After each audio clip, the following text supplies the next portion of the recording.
This wasn't just another week in AI. It felt like a turning point, a moment where a gold rush of just staggering amounts of money crashed head-on into the creation of some truly, well, godlike technology. So what are you looking at right here? That is $242 billion. And nope, that's not some company's crazy valuation or a government budget. That is the amount of venture capital that flooded into AI startups. And get this, in just the first 3 months of 2026 alone. And to really put that number into perspective, this chart shows that AI startups sucked up 81% of all venture capital money on the entire planet. I mean, it's not even the biggest slice of the pie anymore.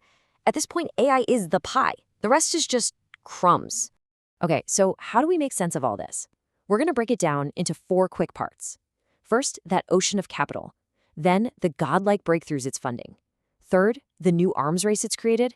And finally, how the world is scrambling to adapt. All right, first step, the money. Because really, to get what's happening, you have to appreciate the sheer volume of cash flying around. This isn't just investing. This is a massive, all-in bet that our world is about to be fundamentally reshaped. And what's so wild is how this money is being spent. It's not coming from just one place. You've got the huge VCs like Sequoia launching their biggest AI fund ever. Then you have OpenAI dropping $20 billion just for server capacity. And at the same time, tiny startups like Sactory AI, who are working on AI that codes itself, are getting these insane unicorn valuations right out of the gate. It's happening everywhere at every level. So, okay, where's all this cash actually going? Well, it's funding a leap in what AI can do. A leap so big that even the companies building it are kind of freaking out about the implications. This week alone, we saw 3 totally different but equally mind-blowing breakthroughs come out of the top labs. You had Anthropic, who built something so powerful they basically had to lock it in a digital box. You had OpenAI, creating this specialized genius just for science. And then there's Google, with a plan to just make AI the new operating system for, your entire life. And yeah, that quote from Bloomberg, that's not just clickbait. It's talking about Anthropic's new model, Claude Mythos. They're keeping it under wraps because this thing can, on its own, dream up and run complex cyber attacks and find security holes way faster than any human team could ever hope to patch them. It's so powerful that financial regulators in the UK have already launched an urgent review, worried about the risk it poses to the entire system. So while Anthropic was building something they had to lock away, OpenAI went in a totally different direction. They unveiled GPT-Rosalind. Now, this is not your average chatbot. It's a hyper-focused tool for life sciences.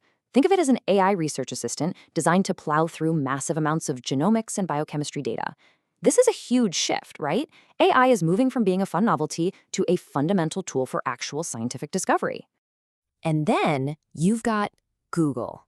Their whole game plan is to make the idea of a chatbot app, something you open and close, feel completely ancient.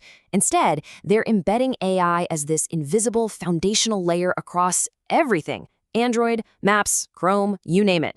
AI won't be a destination you go to. It'll just be there, the smarts behind every single thing you do with your devices.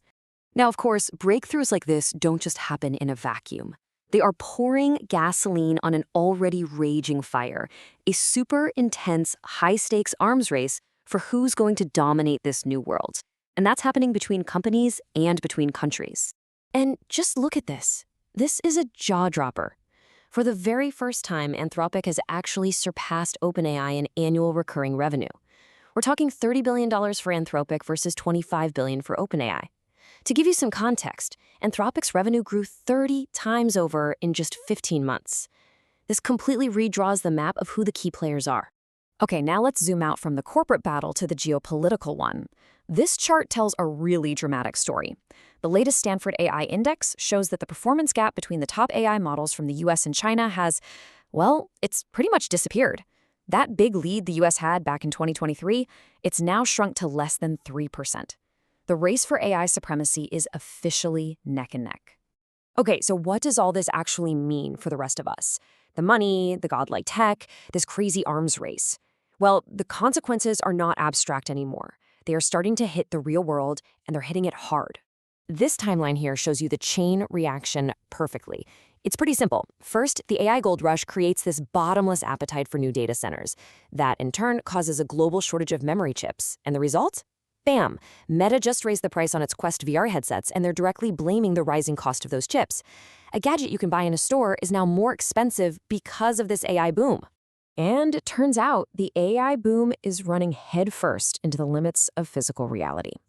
The Financial Times is reporting that nearly 40%, of planned AI data centers in the US are either delayed or outright canceled.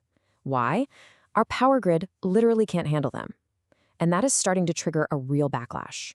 Maine, for example, is now moving to become the first state to slap a moratorium on building any new large data centers. So the big takeaway here is really simple. The collateral damage of this tech race, well, it's not collateral anymore. It's becoming a direct problem for everyday people. You can feel it in the price of your gadgets, and you can see it in fights over local power and water. What was abstract is now very, very real. So let's recap. In 1 week, we've seen a tsunami of cash fund a new generation of AI that's so powerful its own creators are wary of it. We've seen it ignite a global arms race that's now having real-world consequences for all of us, which, leaves us with the billion-dollar or maybe trillion-dollar question. This week, AI got richer, smarter, and way more powerful than ever before. Are any of us ready for what comes next?